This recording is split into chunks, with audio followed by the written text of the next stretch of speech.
የችርቻሮ ድርድራችሁን አቁማችሁ ከእውነተኛ ታጣቂዎች ጋር ብዙ ሰራዊት ካላቸው ጋር ድርድር ማድረግ ላይ አተኩሩ። ጽግና የሚሰራቸው ነገሮች በሙሉ እውነተኛ ምርጫ ለማካሄድ አስቻይ ሁኔታ አይደለም።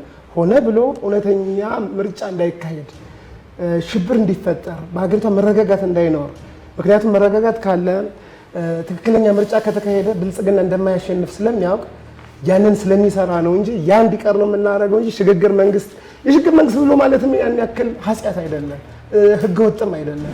ኤርትራን ያስገነጠላችሁት እናንተ ናችሁ። በወቅቱ የነበራችሁ ኤርትራን ማስገንጠል በጣም ትልቅ ሮል የተጫወታችሁት እናንተ ናችሁ። ምርጫው ስለማይጠቅም እዛ ያሉ ሰዎች እንደሚመሯችሁ እንደሚነግሯችሁ ይቆርባሉና ውጡ።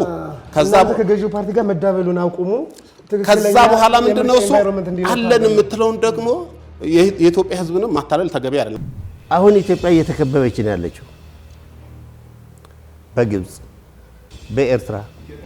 ሀገሪቱን በብሔር ኮታ በጣጥሶ ያስቀመጠ ህገ መንግስት አቀፋችሁ የብሔር አይደለም እኛ ህብረ ብሔራዊ ነን የሚል የብልጣብልጥ መንገድ ትክክል አይመስልም። ባይሆን አምነን ለመቀየር እንሰራላችሁ። የአፋር ክልል ፖሊስ ኮሚሽነር የስንዴ ነዶ ለብሶ ቅስቀሳ ወጥቶ ብልጽግና ምረጡ ይላል። ፖሊስ እኮ አሁን እኛ ተቸገርን ብለን እኮ ዳኝነት እሱ ጋር ልንሄድ ነው ማለት እኮ ነው።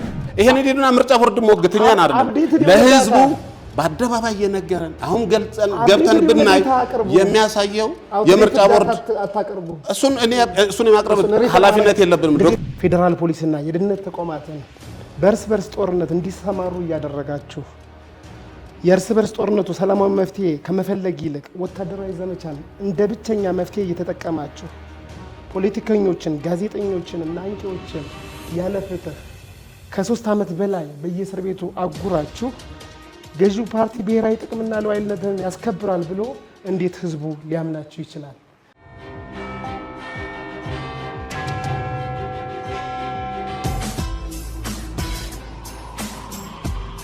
ምርጫ በሐሳብ ብልጫ ለኢትዮጵያ።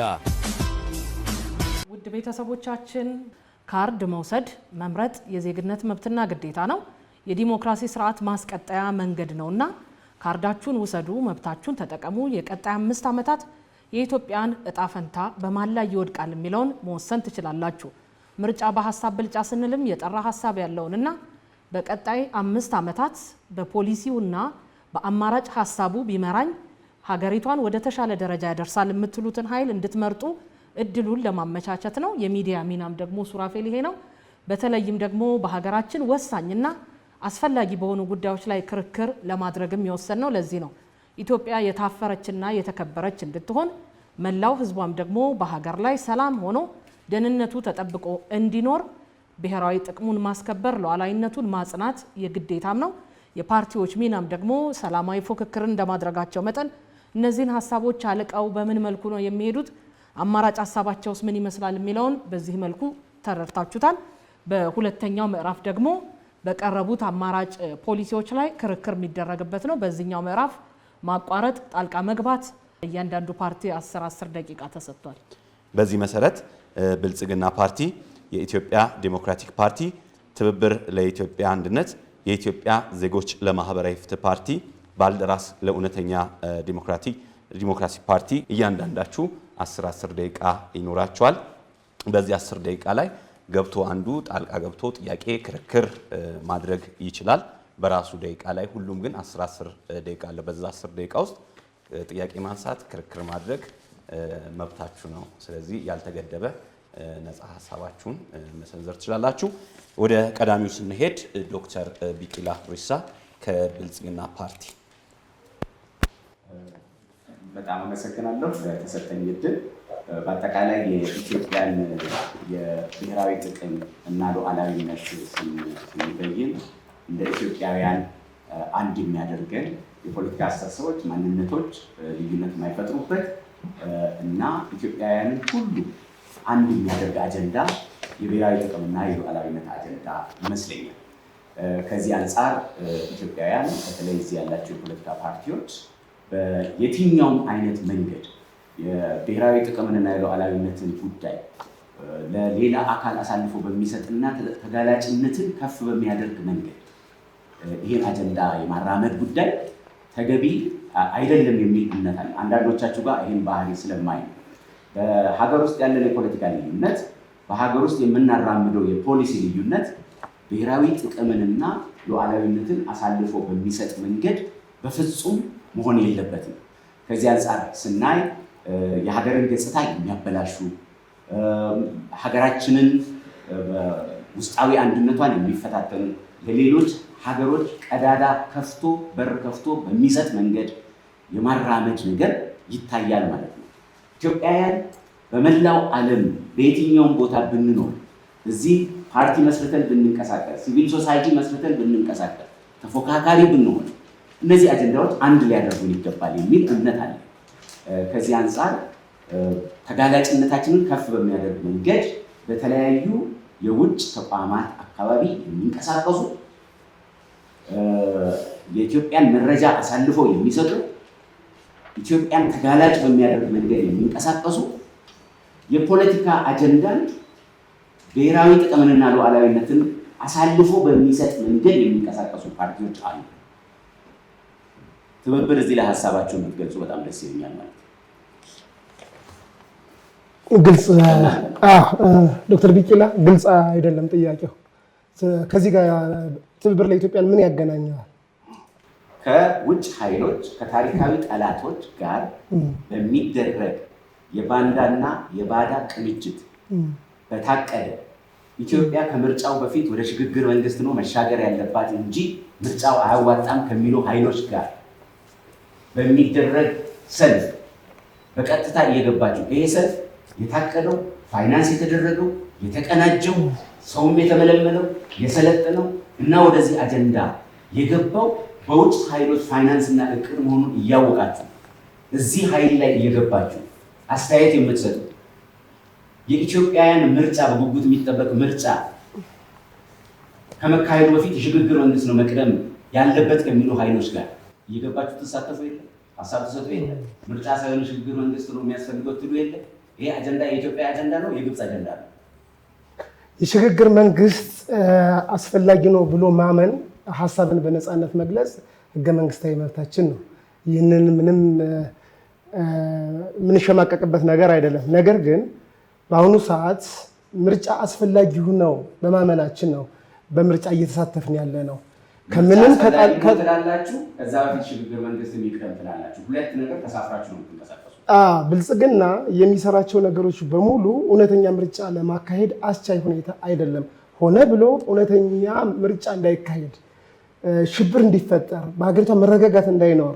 ምክንያቱም መረጋጋት ካለ ትክክለኛ ምርጫ ከተካሄደ ብልጽግና እንደማያሸንፍ ስለሚያውቅ ያንን ስለሚሰራ ነው እንጂ ያ እንዲቀር ነው የምናደርገው እንጂ የሽግግር መንግስት ብሎ ማለትም ያን ያክል ኃጢአት አይደለም፣ ህገወጥም አይደለም። ኢትዮጵያ ውስጥ ግጭቶች፣ አለመግባባቶች፣ ጦርነቶች፣ እዚህም እዛም የሚታዩ የታጠቁ ኃይሎች እንቅስቃሴዎች የጠላት የውጭ ኃይሎች የታሪካዊ የኢትዮጵያ ጠላቶች ሴራ ነው ብላችሁ ታምናላችሁ? አታምኑ? እኛ የምናምነው ብልጽግና ፓርቲ ፖለቲካዊ መፍትሄ ከመስጠት ይልቅ ወታደራዊ መፍትሄ በመስጠት በከባድ መሳሪያና በድሮን ሰላማዊ ዜጎችን እያጠቃ ስለሆነ በፍጹም አልሰጠም።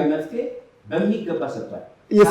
ከ14 ጊዜ በላይ የሰላም ጥሪ የኢትዮጵያ ሰብአዊ መብት ኮሚሽን ጨምሮ ኢሰመጉ 14 ጊዜ በላይ ሰላማዊ ጥሪ፣ እባካችሁ ኢትዮጵያውያን ሀገራችንን አሳልፈን አንስ፣ በር ዘግተን እንወያይ፣ የኢትዮጵያን ችግር በኢትዮጵያዊ መፍትሄ በኢትዮጵያዊ መንገድ እንፍታ፣ እባካችሁ ይሄ አጀንዳ የጠላት አጀንዳ ነው፣ የጠላት አጀንዳ ስለሆነ እባካችሁ ዘላ ተሳፈሩና በራችንን ዘግተን ኢትዮጵያውያን እናውራና ችግራችንን እንፍታ የሚለውን ጥሪ በተደጋጋሚ ተደርጓል። አልተደረገም። ደረጃውን የጠበቀ የድርድር ጥያቄ ለታጣቂ ቡድኖች አንድ ጊዜ የሚያቀርበ ነገር የለም። ደረጃውን የጠበቀ ፎርማል የሆነ ደብዳቤ ለምሳሌ ለታጣቂ ቡድኖች እንድንደራደር እንፈልጋለን። ለማን እስቲ ደብዳቤ አንተ ዛሬ ከሳጻፍና ለማን ነው የምትልከው? ለምሳሌ የአማራ ፋኖ ብሔራዊ ንቅናቄ ብሎ ራሱን ያደራጀ 19 አባላት ያሉ አልገቡም። በተናጠል እናንተ የችርቻሮ ድርድር ነው እያደረጋለችሁት። የችርቻሮ ድርድራችሁን አቁማችሁ ከእውነተኛ ታጣቂዎች ጋር ብዙ ሰራዊት ካላቸው ጋር ድርድር ማድረግ ላይ አተኩሩ። የሰላም ጥሪ ሲደረግ ማንም ያደርግልን ኢትዮጵያ እናት ናት ያደረገችው። ለምን አይመጡም? ለምን ለሌላ አካል አሳልፈው ይሰጣሉ? የኢትዮጵያ ችግር እንዲፈታ ስለማይፈልጉ ሱዳን ውስጥ ሄደው ከግብፅ ጋር ከሻቢያ ጋር ከወያኔ አንጃ ጋር ሄዶ መወያየት ነው የሚቀለው ወይስ በኢትዮጵያ በእናቱ ጓዳ መወያየት ነው የሚቀለው? ብሔራዊ ጥቅምንና ሉዓላዊነትን በተመለከተ የፖለቲካ አስተሳሰብ፣ የስልጣን ፍላጎት፣ ማንነት፣ ብሔር፣ የትውልድ ቦታ ማንኛውም አይነት ሊገድበን አይገባም። በዚህ ጉዳይ አንድ መሆን ያለብን የሚል ነው። ኢትዮጵያን አጋልጦ በሚሰጥ መንገድ ተፎካካሪ ፓርቲ ኢትዮጵያን አጋልጦ በሚሰጥ መንገድ የብሔራዊ ጥቅምንና የሉዓላዊነት አጀንዳን ማራመድ ታሪካዊ ተጠያቂነት የሚያመጣ ነው የሚል እምነት ነው ያለው። ይሄ አንዱ ሀሳባችን ነው። ሁለተኛ ውስጣዊ አንድነታችንን መጠበቅ ለብሔራዊ ጥቅማችንና ለሉዓላዊነታችን ወሳኝ በመሆኑ ኢትዮጵያዊ አንድነት እናምጣ የሚለው የሁሉም ኢትዮጵያዊ አጀንዳ ነው መሆን ያለበት። ለምሳሌ የሀገራዊ ምክክር ጉዳይ ቢሳካ ኢትዮጵያን ያላግባቡንን ነገሮች በሙሉ ብንወያይ ብንፈታ፣ ህገ መንግስቱ ላይ የተቀመጡ ክፍተቶችን ካሉ እነሱን ብናረም እና ኢትዮጵያውያን አንድ ብንሆን በምስራቅ፣ በሰሜን፣ በምዕራብ፣ በደቡብ የትኛው ኃይል ነው ኢትዮጵያ ላይ ጣልቃ ሊገባ የሚችለው? ስለዚህ የብሔራዊ ምክክሩ እንዲሳካ በሽግግር ፍትህ ያለፉ ቁርሾች እንዲፈቱ እና በራችንን ዘግተን ለማንም አጀንዳ ተገዥና ተጋላጭ ሳንሆን የራሳችንን አንድነት ማምጣት አለብን፣ እሱን ማረጋገጥ አለብን የሚል እምነት አለ። የባህር በር ጉዳይ ኢትዮጵያ የባህር በርን እርግጠኛ በሆነ መንገድ አስተማማኝ በሆነ መንገድ ካላረጋገጠችና ካላገኘች የብሔራዊ ጥቅም ጉዳይና የሉዓላዊነት ጉዳይ ስትራቴጂካዊ ጥያቄ ውስጥ ነው የሚገባው።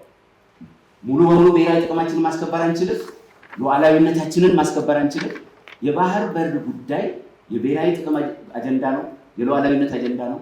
በሰላማዊ ህጋዊ ሰጥቶ በመቀበል መርህና የዲፕሎማሲ መርህን በተከተለ መንገድ ብቻ ነው ይህንን የምናራምደው። ቅድም የብሔራዊ የባህር በር ጉዳይን ያዘለቀቀ የሚል አንድ ፓርቲ ያቀርባል። በጣም የተሳሳተ ነው። ኢትዮጵያ ሆነ ብልጽግና ፓርቲ የብሔራዊ ጥቅም የባህር በር ጉዳይን እንደ ግብ ነው እንጂ የሚያየው እናንተ አሳንሳችሁ እንደምታዩት ከከሌ ጋር የተደረገው ኤምኦዩ ከከሌ ጋር የተደረገው ውይይት ተናጠል ውይይቶችን ለምን ታያላችሁ? ሲደመር የባህር በር ኢትዮጵያ እንዲኖራት ማድረግ ነው ጉዳዩ።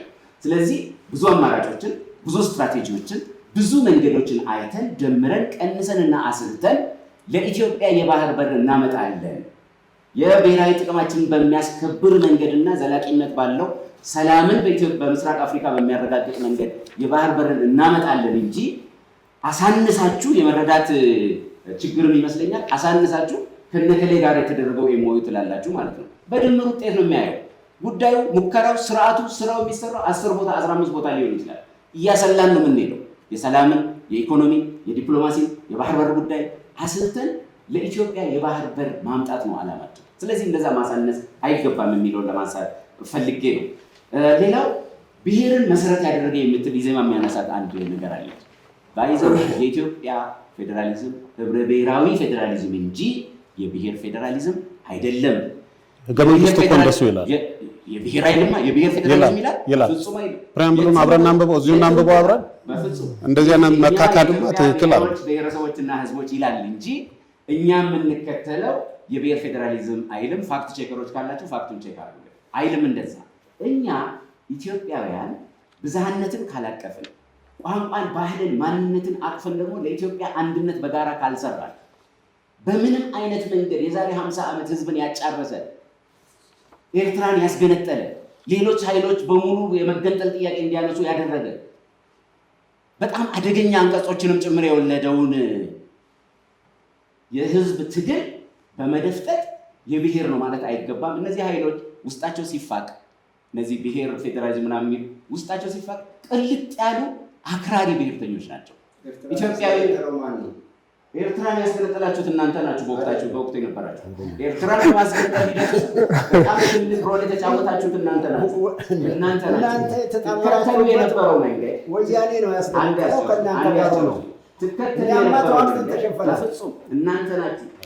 ለኤርትራ መገንጠል ዋነኛ ምክንያት እናንተ ናችሁ። በወቅቱ ብዝሃነትን ብታቅፉ ኖሮ፣ ህብረ ብሔራዊነትን ብታቅፉ ኖሮ፣ አካታች የሆነ ስርዓት ብታመጡ ኖሮ፣ ፌዴራሊዝሙን ጠንካራ ብታደርጉ ኖሮ፣ በየትኛውም የኢትዮጵያ ማዕዘን ያሉ ኢትዮጵያውያን ኢትዮጵያ ኢትዮጵያ እንዲሉ የሚያደርጉ የጋራ ትርክቶችን ብትገነቡ ኖሮ እንደዚህ አይነት ሀገርን የራስ አካልን የሚያሳጣ ነገር ኢትዮጵያ አይገጥማትም ነበር። እናንተ ናችሁ ተጠያቂ።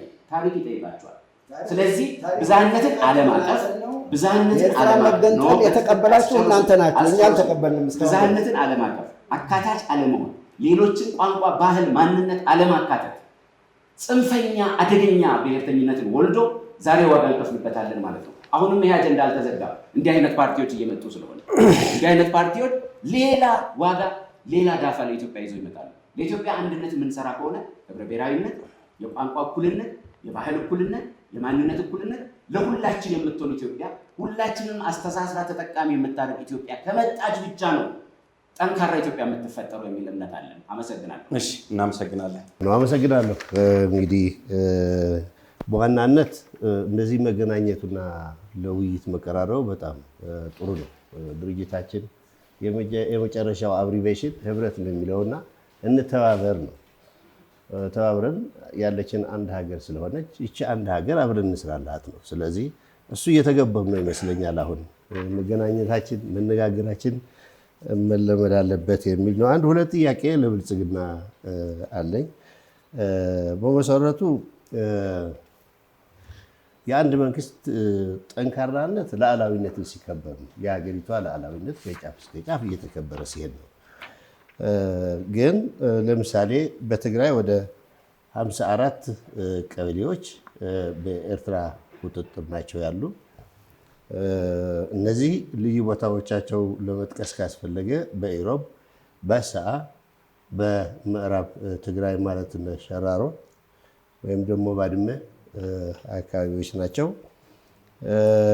እንደዚሁም በሱዳን አካባቢ ትልቁ የእርሻ እንትን ያለው እንደነ አልፋሽጋ አጠቃላይ የሽንፋ በረሃዎች እንደነ ቶሙት የመሳሰሉ አሁንም በሱዳን አካባቢ ይዘታ ላይ ናቸው ያሉ። ይሄ በጣም ሰፊ ኤሪያ ነው። የእርሻ ፕሮጀክት ነው። መንግስትም በተወሰነ መልኩ የተወሰነ እንቅስቃሴ አድርጎ እንደነበረ አይኖ ይገባኛል። ሌላው ሁለተኛው ቀይ ባህርን በተመለከተ ነው። እንግዲህ ጠንካራ ዲፕሎማሲያዊ፣ ጠንካራ ሚሊተሪ፣ ጠንካራ ማህበረሰብና ጠንካራ የኢኮኖሚ ማዕከል ለመፍጠር ሁሉም ቦታ ቀይ ባህር አለ። ቀይ ባህር ለኢትዮጵያ ያስፈልጋታል ወይ ያስፈልጋትም ምንም ጥርጣሬ የለውም። እንዲያውም ለብዙ ዓመታት ተዳፍኖ የነበረ ግን ብልጽግና በቀይ ባህር መሰረት አድርጎ ተዳፍኖ የነበረ አጀንዳ ገበያ ላይ እንዲወጣ ማድረጉ እናመሰግነዋለን። ምክንያቱም ያለችን አንድ ሀገር ነች። ይቺ ሀገር ደግሞ የጋራ ነች። የተሳሳቱ ነገሮች ሲኖሩ ብንናገር ስህተቶች ለማስተካከል እንጂ ወንጀል ለማባዛት አይደለም። ስለዚህ ቀይ ባህር ቀደም ብዬ በገለጽኳቸው 4 አንኳር ነገሮች ውስጥ ይገኛል። ኢትዮጵያ በየዓመቱ የምታወጣው ሀብት ግን በኢትዮጵያ መሬት የነበረ የኢትዮጵያ ይዞታ የነበረ በብዙ ምክንያቶች እና በብዙ ቀናት የጠፋ የተወሰደ የተሰጠ መሬት ነው። አሁን ይሄ ትውልድ ደፋ ቀና እያለ ያለ እሱን ለማስመለስ ማለት ነው። እኛ ብልጽግና ስላነሳው አይደለም። ያ መንግስት እያለ መርካቶ፣ ሀብተ ጊዮርጊስ፣ ፒያሳ እየዞርን ቢቲሽን አስፈርመን ለተባበሩት መንግስታት፣ ለአውሮፓ ህብረት፣ ለአፍሪካ ህብረት ተቃውሟችን እናስገብተናል። እኛ ብቻ አይደለንም። በወቅቱ ኢዴፓ፣ በወቅቱ መኢአድ 3 ፓርቲዎች ሆነን በዶክተር ያዕቆብ ኃይለማርያም እጅ አሁን በህይወት አሉ ተቃውሟችን እያሰማን የቆየን ድርጅት ነው። ኢትዮጵያ በገዢዎቿ ድክመትና የዋህነት የባህር በር እያጣች ሄደች እንጂ የባህር በር ማጣት የለባትም። አሁንም የቀይ ባህር መገኘት አለበት ብለን ነው የምናምነው። ግን ብልጽግና ይሄ አጀንዳ ማራገቡ ጥሩ ነገር ሆኖ ገባ ወጣ እያለ ግን ይታያል። ለምን ገባ ወጣ? ለምን አንዴ ከሚስተር ኤክስ ነገ ደግሞ ከሚስተር ዋይ ከሚሄድ የ130 ሚሊዮን ህዝብ የተዘጋ በር ነገ አምጾ አንዱን ሀገር ማተራመስ የሚችል ማህበረሰብ ሲቸግረው ማለት ነው። አሁን የቀይ ባህር ሰለባ እየሆነ ነው። የኢኮኖሚ ሰለባ ስለሆነ ባህር በር የቀይ ባህር ይታይ የእርሶ ምርጫ በጦርነት እንድናመጣ ነው ሄደን ወረን እንድናመጣ ነው ወይስ በሰላማዊ ዲፕሎማሲያዊና ህጋዊ መንገድ እንዲያመጣ ነው? የፓርቲያችሁ እሳቤዎችን ያብራሩ። ጥሩ ጥያቄ ነው። መጀመሪያ መቅደም ያለበት ዲፕሎማሲያዊ ነው። በዲፕሎማሲ ነው አሁንም እየተካሄደበት ያለ ዲፕሎማሲ መሆኑ እኮ እኛ እንደግፈዋለን፣ እየደገፍነው እኮ ነው ያለን። ገባ ወጣ ግን ለምን አስፈለገ ነው? ዲፕሎማሲያዊም እኮ ታርጌት ፉል ሆነን መሄድ መቻል አለብን። አንድ አካባቢ እሱ ነው። ጥሩ ጥያቄ ነው ለኔ። ገባ ወጣ ማለት ለምሳሌ ከሶማሊላንድ የተደረገ ስምምነት የ50 ዓመት የሊዝ ክፍያ ነው። ዋይ ነው ለምንድን ነው 50 ዓመት ሊዝ የምንወስደው? እኛ ይገባናል እያልን በዚህ ደግሞ ወደ ሊዝ ምን አገባን? አንዱ ገባ ወጣ የምንለው እሱ ነው። ሁለተኛ አሁን ኢትዮጵያ እየተከበበች ነው ያለችው በግብፅ በኤርትራ። ኢትዮጵያ አንድ ወደብ ብቻ ለሚያስፈልጋት ብሎ ነው የሚያምነው ፓርቲያችሁ ነው? በርካታ አማራጮችን ደግሞ በአንዴ ማሳካት ይቻላል ብላችሁ ነው? እኛ እንደዛ ነው የምናምነው። እንደ ብልጽግና ፓርቲ በጣም በርካታ አማራጮችን ማሳካት ይቻላል። የኛ አቋም እንደዛ አይደለም። የኛ አቋም አንድ ታርጌት ፉድ የምናደርገው በህግና በህግ ማግኘት የሚገባንን ቦታ ስላለ ያ ቦታ መውሰድ አለብን ነው። ገባ ቦታ ባልን ቁጥር ግን ሉዝ እያደረገ ነው የሚሄድ። ፓወርፉል አንሆንም። ፓወር እያጣን ነው የምንሄደው ነው። እዚህ ጋር ዛሬ፣ እዚህ ጋር ደግሞ ነገ፣ እዚህ ጋር ደግሞ ከነገ ወዲያ ማለት ለኛ ይሄ ትውልድ እኮ ኦልሬዲ አጀንዳ አድርጎታል። በአሁኑ ጊዜ አጀንዳ ዘላለም ይቀጥላል እንጂ ሳያገኘው አይቀርም። ግን እድሜ ያራዝማል ገባ ወጣ ማለታችን ነው። ስለዚህ ይሄንን ለምን እንደዚህ ሆነ ነው ብለው ሌላ ሰላም የአንድ ሀገር ደግሞ በረከት ነው። ቅድም ሲገልጹት ነበረ። እኔ ሁሉም ሀሳብ አለው፣ አማራጮች ነው አሉት። እኛ ጦርነት እሬት ነው ብለን ነው የምንተረጉመው። ምክንያቱ አይተነዋል። 17 ዓመት ተዋግተን ያመጣ ነው ድርቅና ረሃብ ችግር እንጂ ሰላም አይደለም። አሁን ይሄን መርጦ የሄዱ ወንድሞቻችን አሉ። አካሄዳቸው ስህተት ነው ብንልም መነጋገርና መወያየት ግን ጥሩ ነው። አንድ ጅምር ነበረ ብልጽግና የጀመሩ ታንዛኒያ ከሸኔ ጋር ያደረጋቸው ውይይቶች ተስፋ ሰጪዎች ነበሩ። ደቡብ አፍሪካ የተደረገው የፕሪቶሪያው ስምምነት ከቲፒኤልኤፍ ጋር ጥሩ ውጤት አምጥተዋል። ጦርነት እንኳ ባይኖር ሰላም እንኳ ባይኖር ጦርነት የለም፣ ሰላም ግን የለም። አሁንም ቢሆን ግን መሰለቻቸት ይመጣል እዛው ላይ። የደቡብ አፍሪካውም ችግሩ ለማህበረሰቡ መናገር፣ ለመፍትሄ ደግሞ በቀናነትና በቆራጥነት መሄድ። የታንዛኒያውም 2-3 ጊዜ ስብሰባ ተደርጎ የኢትዮጵያ ሕዝብ በማያውቀው ነገር እንደገና ተፈረሰ። የፕሪቶሪያ ዋና አለመሳካት አሁን ያለው የቲፒኤልኤፍ ውስጥ የተፈጠረው አንጃ ነው ብሎ ያምናል ወይስ ማን ነው ብሎ ያምናል? የፕሪቶሪያ ሙሉ በሙሉ አለመሳካት እኔ ስምምነቱ ከሚከታተሉ ሰዎች አንዱ አይደለሁም። እገሌ ነው ጥፋተኛ ማለት አልችልም። መንግስት ጥፋተኛ ነው እላለሁ። መንግስት ጥፋተኛ ነው የምለው ምንድነው? ኃላፊነት አለበት። የሀገሪቷ ሰላም የማስከበር ኃላፊነት አለበት። ሰላም ማስከበር አለበት። ጥፋተኛው የዛን ጊዜ ይታወቃል።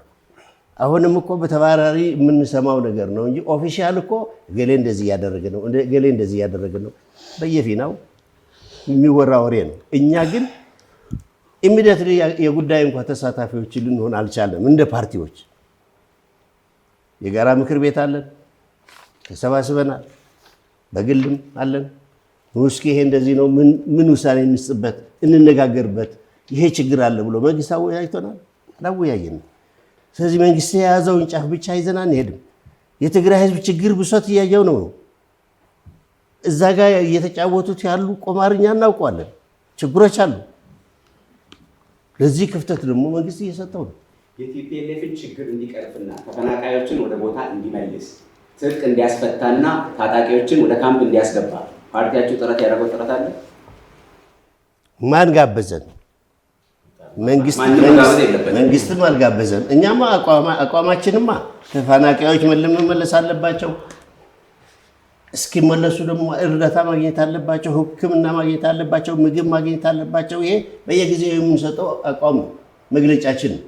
በማስከተል ያው ለትብብር ለኢትዮጵያ አንድነት። እሺ፣ አመሰግናለሁ። ውድ የኢትዮጵያ ሕዝብ፣ ትብብር ለኢትዮጵያ አንድነት የምርጫ ምልክታችን አውራጣት ነው። አውራጣትን ይምረጡ። ጥያቄ መጠየቅ የሚፈልገው ያው ለገዢው ፓርቲ ነው። በርካታ ኃላፊነት እንዳለው መጠን ወደ ጥያቄ ቀጥታ ገባለሁ። የሀገራችንን ሉዓላዊነት የሚያስጠብቁ እንደ መከላከያ፣ ፌዴራል ፖሊስና የደህንነት ተቋማትን በእርስ በርስ ጦርነት እንዲሰማሩ እያደረጋችሁ የእርስ በርስ ጦርነቱ ሰላማዊ መፍትሄ ከመፈለግ ይልቅ ወታደራዊ ዘመቻን እንደ ብቸኛ መፍትሄ እየተጠቀማችሁ ፖለቲከኞችን፣ ጋዜጠኞችን እና አንቂዎችን ያለ ፍትህ ከ3 ዓመት በላይ በየእስር ቤቱ አጉራችሁ ገዢው ፓርቲ ብሔራዊ ጥቅምና ሉዓላዊነትን ያስከብራል ብሎ እንዴት ህዝቡ ሊያምናችሁ ይችላል? ሁለተኛ ጥያቄ፣ ብሔራዊ ጥቅም የሚለውን ጽንሰ ሀሳብ በግልጽ የሚያስቀምጥና በሕዝብ ተወካዮች ምክር ቤት የጸደቀ ብሔራዊ የደህንነት ስትራቴጂ ሰነድ ለምን የላችሁም?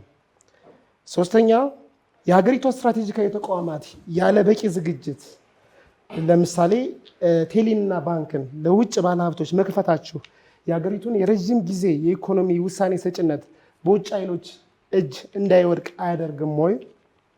አራተኛ፣ እንደ ብሔራዊ አጀንዳ አድርጋችሁ በመንግስትና ለመንግስት የቀረቡ የዜና ተቋማት በተደጋጋሚ የምታቀርቡት የባህር በር ጉዳይ ነው።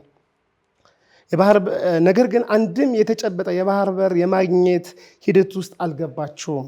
ከዚህ በፊት እንደገለጽኩት ከ2 ዓመት በፊት ከሶማሌላንድ ጋር በርበራ ወደብ በኩል ለ50 ዓመታት የሚቆይ 20 ኪሎ ሜትር የሚሸፍን የባህር በር አገኘን ብላችሁ የኢትዮጵያን ሕዝብ አጉል ተስፋ ከተሰጣችሁት በኋላ የሶማሊያ መንግስት ቁጣን በመፍራት ወዲያውኑ ከሶማሊያ ጋር በአንካራ በጠይብ ኤርዶሃን አሸማጋይነት ከሶማሌላንድ ጋር የነበራችሁን ስምምነት ልታቆሙና የባህር ጥያቄያችሁን በሶማሊያ ጋር ልትሰሩ እንደሆነ አሳውቃችሁን ነበረ። ከኤርትራም ጋር በአሰብ በኩል የባህር በር የማግኘት እንደሚቻል በተለያዩ ሚዲያዎች ትንታኔ ትሰጣላችሁ።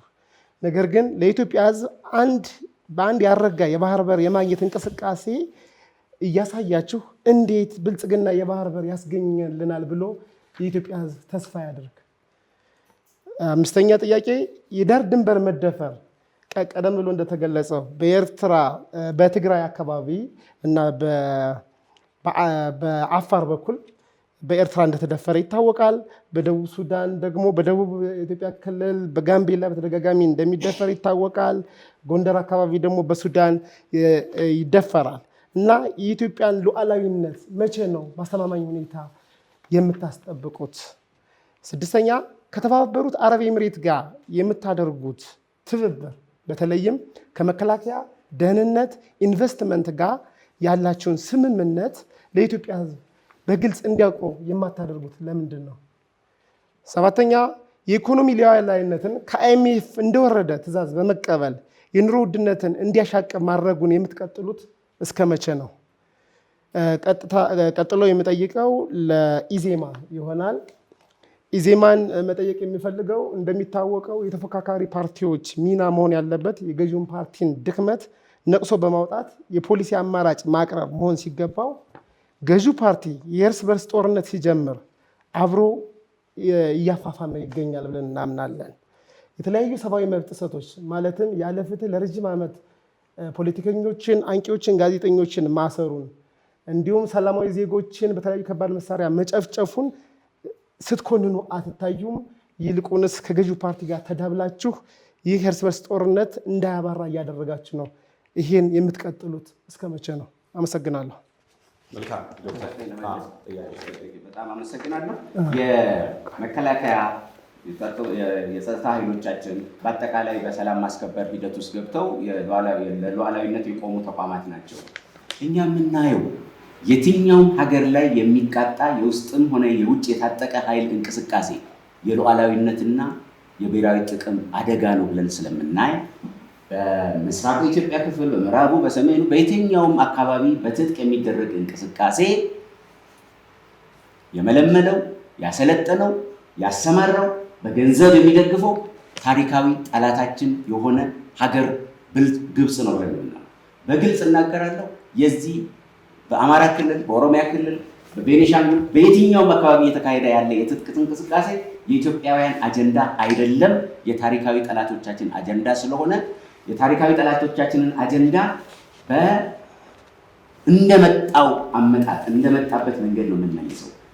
በተደጋጋሚ እባካችሁ ኢትዮጵያውያን የሰላም ጥሪውን ተቀበሉ፣ ጉዳያችንን እንፍታ፣ እባካችሁ ተማሪ ወደ ትምህርት ቤቱ ይመለስ፣ እባካችሁ ሰራተኞች፣ የተለያዩ የህብረተሰብ ክፍሎች ወደ ስራችሁ ተመለሱ፣ ይሄን ጉዳይ እንፍታ የሚለው የሰላም ጥሪ እንደተጠበቀ ሆኖ የትጥቅ እንቅስቃሴ ኢትዮጵያን የማፍረስ እንቅስቃሴ ስለሆነ በመጣበት መንገድ በጸጥታ ኃይሎቻችን የህግ የበላይነት ማስከበር ዋና ስራው ነው። ይሄ ኃይል የህዝብ ጥያቄ የማትመልሱት ለምንድን ነው?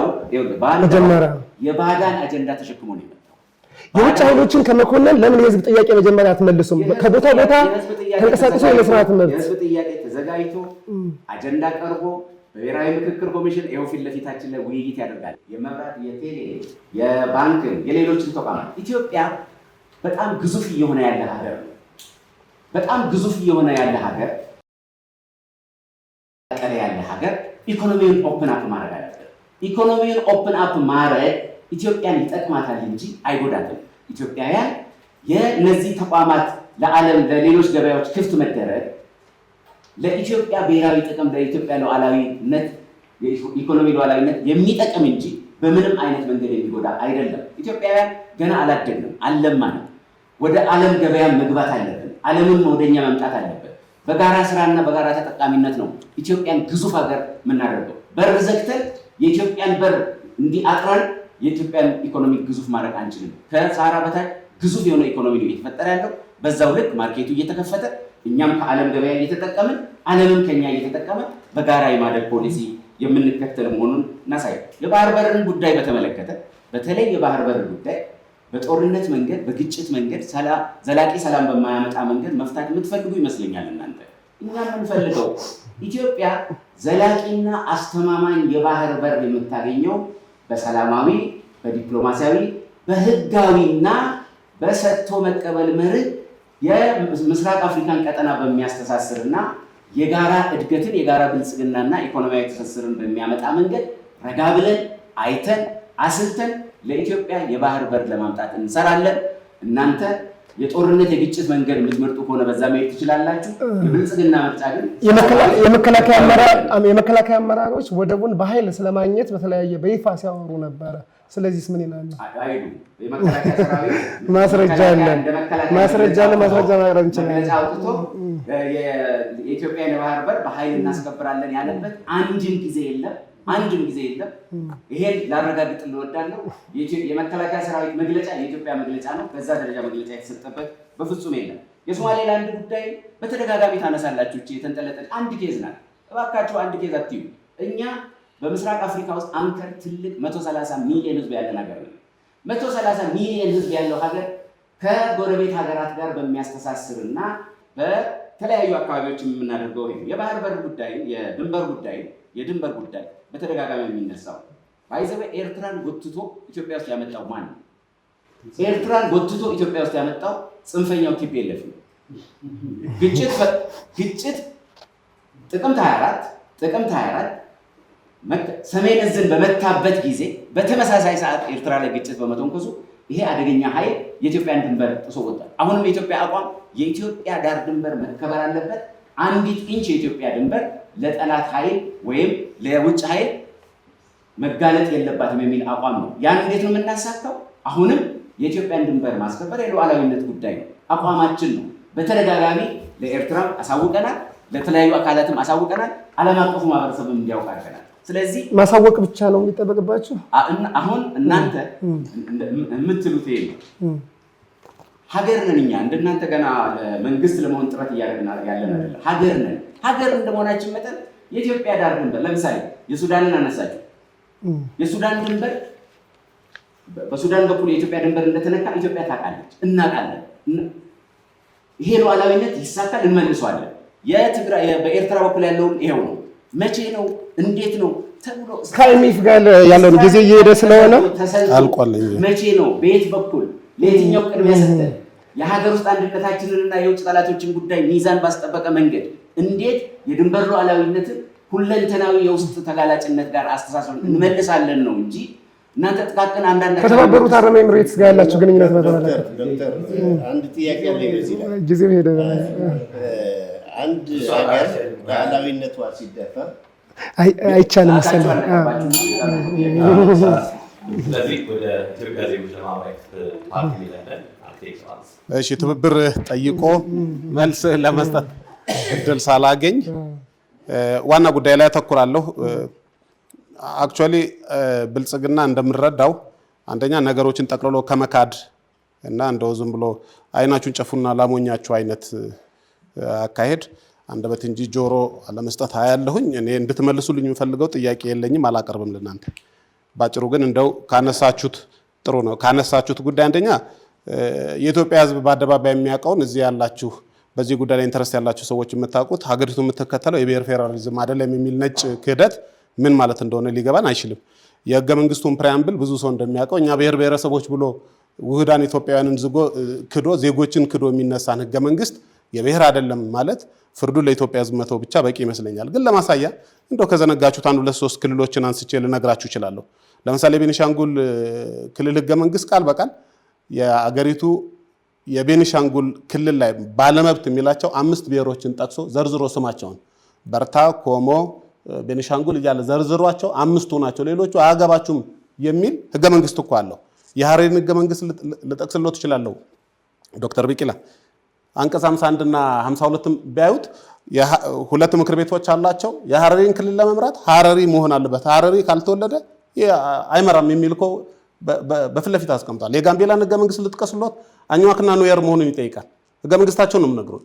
5-6 ልነግሮት እችላለሁ። የትግራይን ህገ መንግስት ልነግሮት እችላለሁ። አንቀጽ 8ቱን ምንድን ነው የሚሉት? አንቀጽ 25ታቸው ላይ የዚህ ሉዓላዊ ሀገር አድርጎ ነው የሚያስቀምጣት ክልሊቱን እና ሀገሪቱን በብሔር ኮታ በጣጥሶ ያስቀመጠ ህገ መንግስት አቀፋችሁ የብሔር አይደለም እኛ ህብረ ብሔራዊ ነን የሚል የብልጣብልጥ መንገድ ትክክል አይመስልም። ባይሆን አምነን ለመቀየር እንሰራለን። የብልጽግና ቲፒካል ካራክተራችሁ ብዙ መድረክ ላይ እናገኛችኋለን። ምንድነው የምትፈልጉት ተብላችሁ ስትጠየቁ ልቀን የምትመልሱት ህዝቡ ከተወያየ በኋላ ህዝቡ የወሰነውን እንቀበላለን። የፖለቲካ ፓርቲ ዓላማው እኮ የሚሻለውን ነገር አርቆ ተመልክቶ ህዝቡን አስተባብሮ ወደዛ መምራት ነው እንጂ ህዝብ የወሰነውን ስልጣኔን ብቻ አትንኩ፣ የፈለጋችሁትን ወስኑ፣ ብትፈልጉ በብሔር ነው፣ ብትፈልጉ በዜግነት የወሰናችሁትን ይዤ እቀጥላለሁ የሚል የብልጣብልጥ መንገድ ይመስለኛል። ስለዚህ የሀገር ሉዓላዊነትን እና ብሔራዊ ጥቅምን ያላላው አንዱ በብሔርና በቋንቋ ላይ የተመሰረተ ማንነትን መሰረት ያደረገ የብሔር ፌዴራሊዝም ነው ብለን እናምናለን። ይህንን ስንል እናንተም አይጠፋችሁም፣ ደጋግማችሁ ለማደናገር እንደምታነሱት ይገባናል። የብሔሮች መብት አይከበር፣ ቋንቋቸውን አይጠቀሙ የሚል አንድም ፓርቲ አላቅም። 70 ፓርቲ ባለባት ሀገር አንድም ፓርቲ የብሔር መብት አላከብርም የሚል አላቅም። መብታቸው ይከበር፣ ቋንቋቸውን ይናገሩ፣ በራሳቸው ይተዳደሩ ተገቢ ነው። ግን የፖለቲካ ማዋቀሪያ መሆኑ ሀገራዊ አንድነትን አላላ፣ ለማያባራ ግጭት ዳረገን፣ ድህነትን ቀፈቀፈብን የሚል አቋም እንደሆነ የሚጠፋቸው አይመስለኝም። ሁለተኛ እናንተ ትንሽ አንዳንድ ጊዜ ጠበቅ ተብላችሁ ስትያዙ እኛ ብሔሮችን ማነው የብሔር ድርጅቶችን አፍርሰን አንድ ብልጽግና የሚባል ፓርቲ መስርተናል፣ ስለዚህ የብሔር አይደለንም የሚል እንትን ትላላችሁ። አንዳንዴ ደግሞ ወደ ክልል ስትሄዱ ደግሞ ወደ ልክ የፓርቲው መሪ በአንድ መድረክ ላይ ሲናገሩ እንደሰማ ነው አማራን ማስተዳደር ያለበት አማራ ነው የሚል በአደባባይ ሲናገሩ ሰምተናል። ወይም እኛ የምንለው እያንዳንዱ አካባቢ መተዳደር ያለበት በብሔሩ ተወላጅ ነው የሚል አይደለም። እሱ ትክክል አይደለም። መሆን ያለበት የዛ አካባቢ ሰው የመረጠው ነው። ማንንም ይምረጥ፣ እዛ አካባቢ ተወልዶ አድጎ እሴቱን ባህሉን የሚያውቅ ማንኛውም ኢትዮጵያ እስከሆነ ድረስ። በተግባር እኛ አሁን ያለ ነው ኢትዮጵያውያን ይህንን መርሃ ግብር የምትከታተሉ ትገነዘቡታላችሁ። በስም ዋጋ በተከፈለባት ሀገር ውስጥ ስለምንኖረው ኢትዮጵያውያን ተባባል እንጂ የትኛው ሰው ነው ከክልሉ ውጭ ወጥቶ ሌላ ክልል ሲሄድ ዋስትና የሚሰማው? ቴክኖሎጂ ሀብቱን አስተባብሮ ኢንቨስት ለማድረግ ምን ዋስትና አለው? ይሄ ማሳያ ይመስለኛል። ሁለተኛው ደጋግሞ የሚያነሳው ብልጽግና አንዱ ሉዓላዊነት በምግብ ራስን መቻል፣ በኢኮኖሚ ራስን መቻል መሆኑን ተገቢ ነው። ይሄ ደጋግሞ የሚያነሳው ስንዴ እርሻ ላይ ያገኘሁት የሚለው ስኬት በመሰረቱ ስንዴ ማልማታችን በጣም ጥሩ ነገር ነው፣ መቀጠልም አለበት፣ እንደግፈዋለን። ግን መሰረታዊ በሆነ የመሬት ፖሊሲ ጉዳይ ሳይፈታ አሁን ያለው የብሔር ፌዴራሊዝም ጠርንፎ ያዛት ሀገሪቱን ሀብትና ቴክኖሎጂ ማዛወር የማይቻልበት ባልተፈታበት ሁኔታ መንግስት እንደው ለማሳያ እዛም እዚህም ተሯርጦ አምጥቼዋለሁ የሚለው ስኬት ዘላቂ አይደለም። ዘላቂ ላለመሆኑ ማሳያ ልነግሮት እችላለሁ። የዛሬ ሳምንት የወጣ መግለጫ ልንገሮት። የአሜሪካ ግብርና መስሪያ ቤት ያወጣው መግለጫ ከሩሲያ 68% የስንዴ ፍጆታችን የዛሬ ሳምንት ሪፖርት ነው። ከዩክሬንና ከሮማኒያ በአጠቃላይ 93% የስንዴ ምርታችን ያስገባ ነው ከውጪ ነው። አንድም አላስገባንም ብሎ መካር ትክክል አይደለም። ሞክረናል፣ እየሰራን ነው። ግን ደግሞ ስለጎደለም አስገብተናል ማለት ምን ችግር አለው? ውርደት ነው አይደለም? ሰርታችኋል፣ የተሰራው ጥሩ ነው። የጎደለውን ደግሞ ከዩክሬን ገዛን፣ ዩክሬን ደግሞ እምቢ ስላለችን ሮማኒያን ሰጠችን ብሎ መናገር ክፋት የለውም። ግን እንደው በአደባባይ ክዶ ምንም አንዲት አስገብተን አናቅም ከቆመ 5 ዓመቱ ነው እና የሚል ትክክለኛ መንገድ አይመስለኝም። ሌላው የሉዓላዊነትና የብሔራዊ ጥቅም ማረጋገጫ የተቋማትን ሉዓላዊነት ማክበር ነው። ተቋማት ጎትታችሁ የብሔር ፓርቲ ውስጥ የማን ነው የፖለቲካ ወገንተኝነት ውስጥ አትክተቷቸው፣ ነፃ ሆነው ይቆሙ። ብዙ ጊዜ የምንከራከረው ነው። ማስረጃ ልጥቀስሎት። ከትናንት ወደ ምርጫ ቦርድ የጻፈላችሁ ደብዳቤ የጻፈላችሁ ምንድነው? እሱ የአፋር ክልል ፖሊስ ኮሚሽነር የስንዴ ነዶ ለብሶ ቅስቀሳ ወጥቶ ብልጽግና ምረጡ ይላል። ፖሊስ እኮ አሁን እኛ ተቸገርን ብለን እኮ ዳኝነት እሱ ጋር ልንሄድ ነው ማለት እኮ ነው። ይዳኙናል የምንላቸው ፍርድ ቤቶች፣ ይዳኙናል የምንላቸው የጸጥታ ተቋማትን የስንዴ ነዶ እያለበሰ ደግፉኝ። ከሁሉም ነገር ትርፍ ምን ይሰራላችኋል? የፓርቲ አባላት 16 ሚሊዮን አሉን አላችሁ አይደል? እነሱን አልብሱ፣ ብትፈልጉ ሌሊትም ለብሶት ይተኙ፣ ችግር የለብንም። ግን የጸጥታ ተቋማትና ለሀገር ሉዓላዊነት ሊቆሙ የሚገባቸውን ተቋማት ሰብስባችሁ የብልጽግና ደጋፊ ካልሆናችሁ የሚለው አካሄድ አፍራሽም ሀገርንም አይጠቅምም፣ ይቅርባችሁ የሚል ነው። ትንሽ አንስቼ ማለፍ የምፈልገው በትብብሩ በኩል የተነሳ ነው። ዶክተር አበባው እኛን የግጭት ታፋፍማላችሁ ነው ያልከን፣ አልገባኝም። ማፋፋም በነገራችን ላይ የኢህአፓዎች ናቸው ማቀው በታሪክ መጽሐፍት ላይ ከመቼው ሄደህ ይህንን ቃል እንዳወረሱ አልገባኝም። እኔ እንደው ማስታውሰው ኢህአፓ ይፋፋም ሽብር ይፋፋም ምናምን ሲል ነው ማስታውሰው። እሱንም በታሪክ ነው የኔ ሰዓት ስለሆነ እና ከመቼው ወደ ማፋፋሙ እንደገባ አይገባኝም። እኛ እናፋፋም በአጭር ቃል እዚህ ውስጥ የለንበትም። በሌለንበት አትክተተን። ባይሆን እናንተ ቅድም ዶክተር ቢቂላ ጥሩ ያነሳው ሐሳብ ሰሞኑን እኛ የለንበትም ብላችኋል በአደባባይ። ግን ደግሞ የእናንተ የትብብሩ አባል የሆኑ የፓርቲ መሪ ሰንደቅ ዓላማ ጀርባቸው አድርገው ንግግር ሲያቀርቡ አይተናል። በአንድ በኩል ምርጫ እንሳተፋለን ብላችሁ እየተሳተፋችሁ ጥሩ ነው፣ እንደግፋለን። ግን ደግሞ ዞር ብሎ አይ ምርጫ ዋጋ የለውም የይስሙላ ነው ከሽፏል ከሚሉ ጋር ተሰልፈ እዛ እየተሰለፍክ ለሉዓላዊነት ታማኝ ናችሁ ብዬ አልወስድም። ልጨምርልህ ከፈለክ ኢትዮጵያ በቅርቡ ባደረገችው የአፍሪካ ህብረት ስብሰባ ላይ ለውጭ ጋዜጠኞች መግለጫ አወጣችሁና ጥሪ ያቀረባችሁ። ጥሪያችሁ ምንድነው? እሱ የኢትዮጵያ ይሄ መልካሙን ብቻ ትዘግቡ ሂዱ፣ ጦርነቱን ይዩና ያንን ዘግቡልን ብላችሁ የውስጥ ችግር ቢኖር እንኳን ይኑር፣ ይሄ የውስጥ ጉዳያችን ነው እንፈታዋለን። ግን የውጭ ጋዜጠኞች ጋር መግለጫ አውጣታችሁ ጥሪ ያቀረባችሁት ሂዱና ጉዳችንን መዝግቡልን፣ ጦርነቱን ይዩና እንትኑን በሉና ብላችሁ እናንተ የብሔራዊ ጥቅም ድንበሩ የቱ ጋር ነው? ሉዓላዊነት ድንበሩ የቱ ጋር ነው? እኛ የምናምነው የፖሊሲ እንዲቆም ጥሩ ነው፣ ተገቢ ነው፣ እሱን እንላለን። ይኸውልህ ዶክተር አበባው አንተ ትብብሩ ጋር ከመሄድ በፊት ምክር ቤት እያለ ሲሆን እዛ ድምፅ ማሰማት የተደራጀ ሀሳብ ማቅረብ ይጠበቅብናል። በሱ ከመዘንከን የትኛውም የፖለቲካ ፓርቲ እኛን የሚጠይቀን አይመስለኝም። 128 በላይ መግለጫዎች የተዘጋጁ ሰነዶች ላቀርባቸው የምችላቸው ጦርነቱ ተገቢ አይደለም፣ ሐቀኛና እውነተኛ ድርድር ሊደረግ ይገባል። የሀገር ልጅ ወንድም ተገዳድሎ አንዱ ጀግና አንዱ አሸናፊ አንዱ ተሸናፊ አይሆንም የሚል ከኛ በላይ የወተወተ የጮኸ የለም። እንወዳደር ብንል ይሄንኑ እንላለን። ያለ ሕግ የታሰሩ እንዲፈቱ ጥያቄ ያቀርበናል። ይሄ አቋማችን ነው። በአደባባይም አሁንም ፊት ለፊት የምንናገር ነው። ማንም ሰው በያዘው የፖለቲካ የተለየ አቋም የፖለቲካ ሀሳብ መታሰርም መጠየቅም የለበትም። መጠየቅ ያለበት ግን ይኸውልህ አንዳንዱ የመናገር መብት ነው ማለት የፈለግከውን ትናገራለህ ማለት አይደለም። ብሔራዊ ጥቅማችን ላይ አደጋ የሚጥል ሰሞኑን ስታደርጉት እንደነበረው ካደረገ መጠየቅ አለብህ። ለብሔራዊ ጥቅም አደጋ ከሆነ የምታራምደው አቋም ለሉዓላዊነታችን አደጋ የሚሆን ከሆነ መጠየቅ አለብህ። ሁሉም ሰው የማይጠየቅም የማይነካም የማይተካም ሰው አለ ብለን አናምንም። ይሄ እንግዲህ የሚያሳየው እንደው መልሰን እንዴት ከግጭቱ ጋራ እንደውም እናንተ ወይ ለይቶላችሁ ይሄ አይጠቅምም በሉና ተውት ምርጫውን። መመክር እግረ መንገድን ካነሳው አይቀር ምርጫው ስለማይጠቅም እዛ ያሉ ሰዎች እንደሚመሯችሁ እንደሚነግሯችሁ ይቆር በሉና ውጡ። ከዛ ከገዢው ፓርቲ ጋር መዳበሉን አቁሙ። ስንት ፖሊሲ ያላችሁ አሳዩን እንጂ እንደው በማጫጫሁና ለቅሶ በማዳመጥ የሀገር ሉዓላዊነት ይከበራል ብዬ አላምንም። አመሰግናለሁ። እናመሰግናለን አርክቴክት። ወደ ባልደራስ ለእውነተኛ ዲሞክራሲ ፓርቲ። እሺ አመሰግናለሁ። በቅድሚያ ለዚህ ቀን ስለበቃን ፈጣሪን አመሰግናለሁ። ዞሮ ዞሮ እንግዲህ እኛ በዚህ የምርጫ ጉዟችን ለሀገር የሚጠቅም ነገር ይዘን ተመርጠን እንሰራለን፣ ሀገር እናበለጽጋለን ብለን የመጣን ፓርቲዎች ነን። በአንድም በሌላ ተዋደርንም ተጣላንም አሰርንም ታሰርንም ተገረፍንም መታንም እናስፈልጋለን ከየችግራችን ብለን እንደ ባልደራስ እናምናለን። ለዚያም ነው አስቻይ ሁኔታ በሌሉበት ውስጥ ሁሉ ወደ ምርጫው ገብተን የምንችለውን የመጨረሻ ጠጠር ድረስ ለመወርወር እስካሁን ሰዓት ድረስ እየደረስ ነው። እንደ ሀገር ስናስብ እንደ ባልደራስ ግዛታዊ አንድነቷ የተረጋገጠ ፖለቲካዊ ነፃነት ያላት ታሪካዊ ቅርስነቷን የጠበቀች ይሄ ማለት ምንድን ነው? የጥቁር ህዝቦች ኩሩነታችንን እንደገና የአፍሪካ ቀንድ ዋና ሚና ተጫዋችነታችንን አስጠብቃ የምትሄድ ሀገር እንድትኖር እንሰራለን። ይሄ ደግሞ የሚተገበረውና የሚሆነው ዜጎች የውስጥ ችግራቸውን በውስጥ ፈተው በሀገር ውስጥ ያለው ሰላም፣ እኩልነት አንድ ሰው በየትኛውም ጫፍ ሄዶ ቢሰራ እኩል ሀገሬ ብሎ የሚኖርባት ኢትዮጵያ ስትኖር ብቻ ነው ብለን እኛ እናምናለን። አሁን ባለው ይህ የለም ብለን ስላሰብን ፓርቲ ሆነን ተመስርተናል።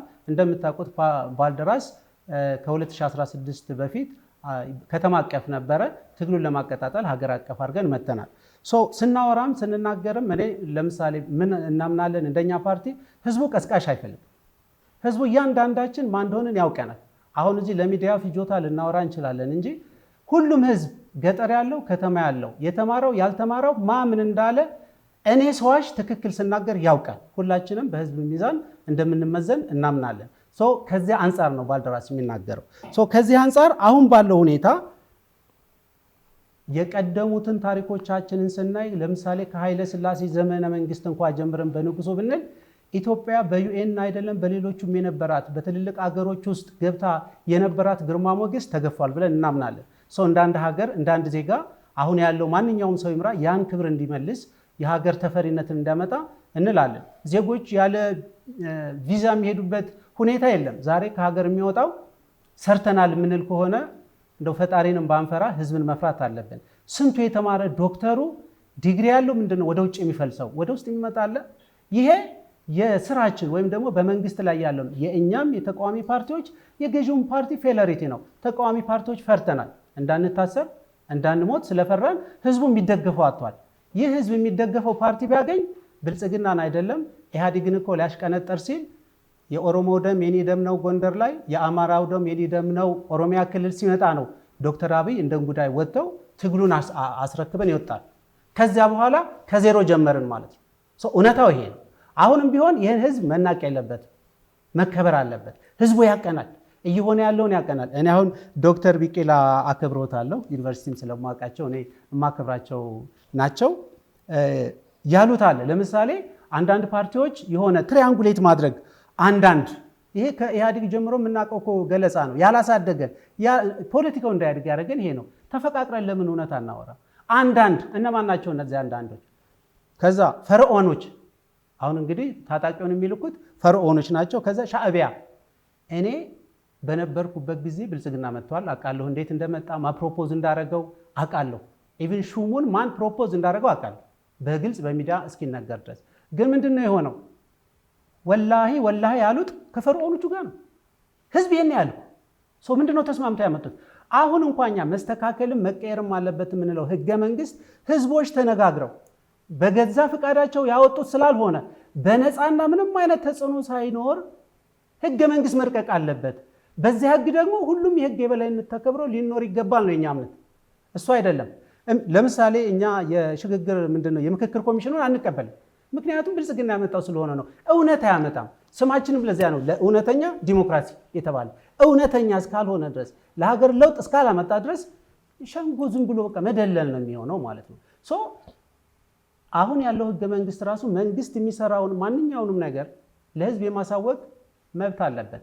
ከኮሪደር እስከ ኢንፊኒቲ ስራዎች ብልጽግናን ሲያሳውቅ አይቻላል። ራሱ በጎሮ የምክክር ኮሚሽኑን ካልተቀበሉ ኢትዮጵያ የምትሞክራቸውን ኢትዮጵያን አንድ ለማድረግ የሚደረጉ ጥረቶችን፣ ተቋሞችን፣ እንቅስቃሴዎችን ካልተቀበሉ በየት በኩል ነው ኢትዮጵያዊ አንድነት ሊመጣ የሚችለው? እሺ ዶክተር እመልሳለሁ፣ ችግር የለም። የኢትዮጵያ እኩልነትና አንድነት የሚመጣው በሽንገላና በማስመሰል ሳይሆን እውነተኛ የምክክር ኮሚሽን ሲሆን ነው። ለምሳሌ እንደተባለው ከእያንዳንዱ ቀበሌ ነዋሪ ያለ በብሔር የምንበለው በምን ሰው ባለበት አካባቢ ይኖራል። እሱን የሚወክለው ሰው ከዛ ይወክላል። ከዛ እንደ ክፍለ ከተማ ይመጣል። ህዝቦች ተመርጠው የአካባቢው ነዋሪ እኔን የሚወክለኝ እከሌ ነው ያለው እንጂ ብልጽግና ፕሮፖዝ ያደረገው የሽግግር እንትን እኛ ባለን መረጃ ይሄ ነው። የትኛውን ቦታ ብልጽግና ለምክክር ኮሚሽን እሱን ጀስቲፋይ ማድረግ ይቻላል። አያቋርጡኝ፣ ረጅም ርቀት እንትን አንልም። ጀስቲፋይ ማድረግ እንችላለን። የትኛው የምክክር ኮሚሽን ፕሮፖዝ እንዳደረገው ህዝቡ ያውቃል ማለት ነው። ስለዚህ ምክክር ኮሚሽኑን አትቀበሉና እኛ በፍጹም አንቀበለው። ምክንያቱም ለውጥ ቢያመጣ ኖሮ እስካሁን እኮ የሚያስመዘግበው ይኖር ነበር። ይሄ ከመፍራት ሳይሆን ስለ እውነት የምንናገረው እስከ ሞት የታመንበት ነው። ይሄ አይደለም እንደው በግልጽ ለመናገር ማለት ነው። እውነት ለሀገር ካሰብን እንግዲህ ሰው 100 ዓመትም ኖሮ ሞተ፣ ዛሬ ሞተ፣ የሚቀርበት ቁርስ ምሳራት ነው። ሰው እኔ ለቁርስ ምሳራት እንዳድር አልፈልግም። ስለዚህ እውነቱን ተናግሬ ለሀገር የሚጠቅም ህሊናዬን የማያንቋሽሽ ነገር ዛሬ ተናግሬ ሰርቼ ባል ለኔ 100 ዓመት እሱ ነው።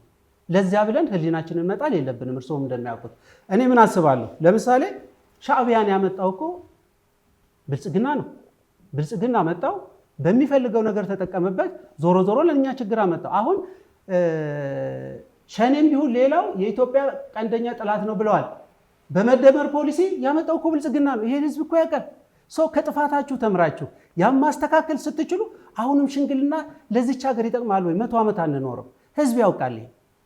ሌላውም ግብፅም ቢባል እዚህ ድረስ መጥተው እዚያ ድረስ ሄደው ወላሂ ያሉ በሃይማኖታቸው ምለው ያመጧቸው እነሱ ናቸው። የትኛው ታጣቂ ነው? እንደውም ለትግራይ ጦርነት የአማራ ፋኖም ሳይቀር ተሳትፈዋል። ፋኖ ማለት ተብሎ ዴፊኒሽን የተሰጠው በመሪያቸው ነው። ይሄ ፀሐይ የሞቀው እውነት ነው። ሺህ ዓመት ለመኖር ነው። ለምን የምንዋሻው? ይልቅ ከዚህ ትተን ተቃዋሚ ፓርቲዎችም ጥቅም አላቸው በሚል ልቡን ሰፋ አድርጎ እንዴ ከዚህ ኮርዳ አሁን አገሪቱ አይደለም ገጠሩን ተውት። አሁን ቅድም ከኔ ቀደሙት እንትን ብለዋል። በጠረፍ አይደለም በከተማ እኮ ሰላም ወጥቶ መመለስ እኮ በስጋት ነው ሁሉ። ለምን ይዋሻል? በየመስሪያ ቤቱ ያለውን ሻጥር አናውቅም እንዴ? ተውት እሱን። አሁን እንኳ ችግሩ እያለ ትዕግስት አድርገን ነው እየተወዳደርን ያለ ነው። የቀበሌ ሊቀመንበር እኮ ነው መታወቂያ ካርድ ሲያወጡ ካርዱን እኔ ጋምጡና ግቡ የሚለው በተጨባጭ ማለት ነው። ለምርጫ ቦርድ ሪፖርት ይደረጋል። ሌላው ብልጽግና ልቡን መክፈት አለበት። ህዝብ ነው ስልጣን የሰጠው። ሲናገርም ያኔ ሲመጡ እኛ ሳናጣራ ላናስር ያሉትን እንዲተገብሩ እንፈልጋለን። ለመሪዎቻችሁ ብትነግሯቸው። በየቦታው ያለው ትንንሽ አምባገነን ነው ያለው። ሰው ወጥቶ መግባት የሚፈራበት ኢቭን ሴንትራል የምትባለው አዲስ አበባ እንኳን ሰው ተሸማቆ ነው የሚኖረው። ኮሪደር መሰራቱ መልማቱን ማን ይከፈዋል? ህዝብ አማክሮ ሰው ሳይፈናቀል ልማቱን የኔ ብሎ እንዲለማ። እስቲ 2 ሰዓት አለፍ ሲል ፒያሳ ተመልከቱ። ያን የመሰለ ስራ ያን ያህል ኢንቨስትመንት የወጣበት ሰው አልባ እኮ ነው። ከተማው የሚገነባው ለህዝብ አይደለ እንዴ? ለሰው አይደለ እንዴ? ነው ሌላ ሰዎች መጥተው የሚኖሩበት አለ። ግልጽ መደረግ አለበት። እና ኢቭን ብልጽግና ህገ መንግስቱንም አያከብር፣ ለህዝብ የሚሰራውን ነገር ግልጽ አያደርግም። አድርጎ በኃይል ነው የሚያሳየን። ይሄ ደግሞ የጊዜ ጉዳይ ነው እንጂ ትልልቅ ሰዎች መንግስታትም ወርቀዋል ከነፈርዖን ጀምሮ። እንደ ኢትዮጵያ ግን አሁን ካለው ዓለም አቀፍ ችግር አንጻር ኢትዮጵያውያን አንድ ሆነን ኢትዮጵያ የድርሻችንን ማንሳት ሲገባል ባለመግባባትና በብልጽግና ግትርነትና የኃይል እርምጃ ኢትዮጵያ ዋጋ እንድትከፍል ወደ በረዶ ዘመን እንድትሄድ እየተደረገ ነው ብለን እንደ ባልደራስ እናምናለን። ስለዚህ ሁላችንም ነፃ ሆነን እውነት ላይ ተመስርተን የምናነሳ ከሆነ ለምሳሌ የሀገር ሉዓላዊነት እየሰጣችሁ ነው ተብሏል። ቅድም በጤና አሜሪካ ፈርስት ተብሎ ሁሉ ሀገር የአፍሪካ ሀገር የሰረዘውን እኮ ነው ብልጽግና የፈረመው ለህዝብ ሳያወያይ። ይህን ሬዝ የሚያደርጉትን አንገታቸውን እያለ ይሄ እኮ ያሳፍራል። ለምን ነገ አልሞቱም? ለዚህ ይሄ ትክክል ለሀገር ማሰብ ይሄ ነው። የኢትዮጵያ ህዝብ አስቦ ብልጽግና የሰራው ነገር አንድ ሊነግሩን ከቻሉ እኔ ይቀጣል። እኔ በህዝብ ፊትም ይቅርታ ጠይቃለሁ። ወጥቼ የለም የህዝብ ሉዓላዊነትን የህዝብ የስልጣን ባለቤትነትን ብልጽግና አያምንም። አምባገነን መንግስት ነው። ከዚህ ቢወጣ ኢትዮጵያን ማሻገር እንችላለን። የተማረ ሰው ኃይሏ እንደ ጉድ እየጎረፈ ነው ወደ ውጭ ክብሩን እየጣለ። ድሮ ግን በሀገር መኖር አንድ ዳቦ ዛሬ ስንት ነው እንዴ? ለበዓል በሬ ስንት ገዛን? ፍየል ስንት ገዛን? ያደግነው የት ላይ ነው እንዴ? እኔ እሺ እንትኑን ዳታውን ልተወው፣ መነቋቆር ጥቅም ስለሌለው ለሀገርም ስለማይጠቅም ብልጽግና በዚህ ልክ ኤክስፖርት ዳቦ ካረገ ለምን ዳቦ በየሱቁ አይረክስም? ምንም እኮ እኔ የቲቤት አሰልጣኝ ነኝ። ስለዚህ የሆነ ነገር ተማሪ ካሰለጠንክ ካልሰራ አንተ አላሰለጠንክም ማለት ነው። አውትፑቱን እዚያ ታየዋለህ። ኦኬ እንቀበል፣ አላየንም፣ አይናችን ታውሮ ነው እንበል። ዳቦ ስንት ነው በብልጽግና ሀገር? ፍየል ስንት ነው አሁን የተገዛው? ስንቱ ነው ጦሙን የሚያድረው? ይሄን የምናይ ከሆነ ሀገር የውስጥ አንድነታችንን ልናጠነክር አንችልም። ኤትኒሲቲ ነው። ስለዚህ በኮታ መጥቷል በየመስሪያ ቤቱ። ይሄ ትክክል አይደለም። ይሄ ወደ ለብልጽግናም ይጠቅመዋል ብለን አናስብም። እናዝንለታለን እንደ ባልደራስ። ለምን ነገ እከሌ ተብሎ የሚጠቀስ ስለሆነ። ደቂቃውን ጨርሷል። ዶክተር ቢቂላ 3 ደቂቃ አሉት ለተነሱ ጥያቄዎች ብቻ። በጣም አመሰግናለሁ። የዚህ የብሔር ፌዴራሊዝምን በተመለከተ 3 ደቂቃ እንድትይዙልኝ። የብሔር ፌዴራሊዝምን በተመለከተ የትኛውን ቦታ የብሔር ፌዴራሊዝም ነው የምንከተለው የሚል የለም። ህገ መንግስት ማሻሻያ ከሆነ ኢትዮጵያውያን ተነጋግረው ማስተካከል ይችላሉ። በተለያየ ቦታ ሁሉም የኢትዮጵያ ምድር የኢትዮጵያውያን ነው ብለን ነው የምናምነው። ነገር ግን አካታች ኢትዮጵያን የመሰለ ሁላችንም በአንድነት የምንተዳደርባት የምንኖርባቸው ተቋማትና ኢትዮጵያ መፈጠር አለባት። ይሄን የምትክዱ ኢትዮጵያን ማንነትን፣ ቋንቋን፣ ባህልን ለመጨፍለቅና ተመሳሳይ አህዳዊ የሆነ ስርዓት ለማምጣት ግን አሁን ያለው ሁኔታ አይፈቅድላችሁም፣ ክልክል ነው። ህብረ ብሔራዊት ኢትዮጵያን እንፍጠር የሚል ነው አንድ ያለ። ሁለተኛ የኢትዮጵያን የስንዴ ጥራት ለማናናቅ የተሞከረው ሙከራ እጅግ በጣም አዝኛለሁ። በጣም ኢትዮጵያ ህዝብ በፊት ነው የምናገረው። ኢትዮጵያ የስንዴ ሉዓላዊነቷን ለማሳካት በጣም በርካታ ውጤት አስመዝግባለች። የሀገር ውስጥ ፍጆታዋን በራሷ ማሟላት ትችላለች። ወደ ውጭ ለመላክ የሚያስችል አቅም እንዳላትን ማሳየት ትችላለች። ስለዚህ በተሳሳተ መረጃ ኢትዮጵያውያንን ማሳሳት በጣም ተገቢ አይደለም የሚል ሀሳብ ነው ያለ። የተቋማት ሉዓላዊነት፣ ተቋማት ሉዓላዊ ናቸው። የጸጥታ ተቋማት፣ የምርጫ የዲሞክራሲ ተቋማት ሉዓላዊ ነፃነት ያላቸው ገለልተኛ የሆኑ ተቋማትን ለመፍጠር ባለፉት ዓመታት መከላከያ ሰራዊቱን፣ ደህንነትን፣ ፌዴራል ፖሊስን፣ ሚዲያዎችን፣ ምርጫ ቦርድን እና የሰብአዊ መብት ተቋማትን ነፃና ገለልተኛ ለማድረግ የተደረገው ሙከራ ማናናቅ ተገቢ አይደለም። እነዚህ ተቋማት የኢትዮጵያን ዲሞክራሲ እና ህብረ ብሔራዊ አንድነት ለማላመድ ለማዋለድ የሚያስችል አቅም ላይ ናቸው የሚል እምነት ነው ያለን። የግዛት አንድነትን በተመለከተ የግዛት አንድነት የሚመጣው ሁሉንም ኢትዮጵያውያን ያቀፈ ህብረ ብሔራዊ አንድነት ከመጣ ብቻ ነው።